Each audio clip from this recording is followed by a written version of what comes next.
I think you heard today David Weiss testify, and tell us what happened. So David Weiss, for the folks who don't understand, he's overseeing. He's been elevated to general counsel to oversee the Hunter Biden case. But isn't he the same guy that the whistleblower Shapley and Ziegler both accused of slow walking the Hunter Biden case? Tell us what you learned. Yeah. Well, 5 years he's been running this case, investigating this case. So 5 years sure seems like a long time. And I think the big takeaway was that everything he told us just further confirms what Mr. Shapley and Mr. Ziegler, the IRS whistleblowers, told us, namely that David Weiss was asked during the deposition today, he was asked, did you ever request special attorney status? And his response was, yes, I did request that in the spring of 2022. And yet he never got that, even though he said he requested, the main justice didn't give him that status. And so this was sort of the dispute that Mr. Shapley brought forward as the whistleblower. And David Weiss said, no, I always had the authority. Well, no, you didn't. Today under oath, you told us that you asked for it, and main justice, the Department of Justice, did not give you that authority. And then when you went to the U.S. attorneys in the District of Columbia, you went to the U.S. attorney in the Central District of California and asked them to partner with you in prosecuting the case, they said no, and then he still didn't get that authority that he initially asked for in the spring of 2022. That, to me, was the big takeaway, because that is not consistent with the letters he sent to us this summer explaining that he had this, quote, ultimate authority to determine when, where, and whether to bring charges. So someone was lying. Someone was lying. It's either Weiss was lying or Attorney General Merrick Garland was lying. What do you think, sir? Right? They can't have it both ways.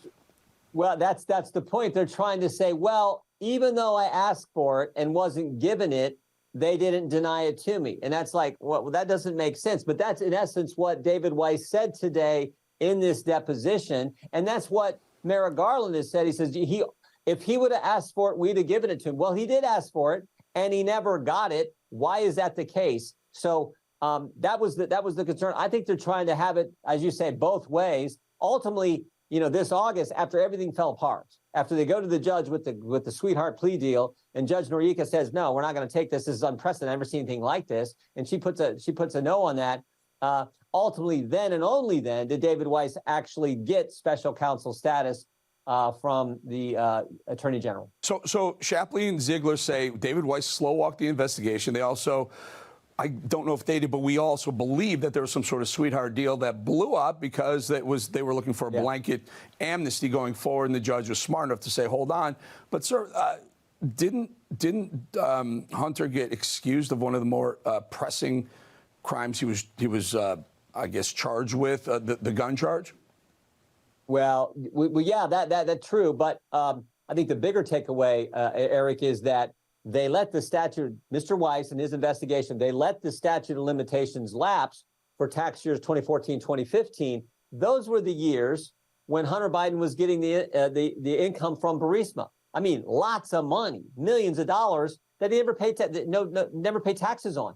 And they just let that expire. They just let that statute of limitations run. That makes no sense to me, other than this was the money from Burisma. And of course, Burisma, that links you to Vice President Joe Biden, because he's the guy who went over there, got the prosecutor fired, who was looking into the company when Hunter Biden was on the board of Burisma. So I think that's interesting, too. Now, David Weiss didn't get into all that because the scope of what our deposition was, our interview was today, was largely on his authority, what authority he had and what authority he didn't have. But I do find that interesting. I do, too.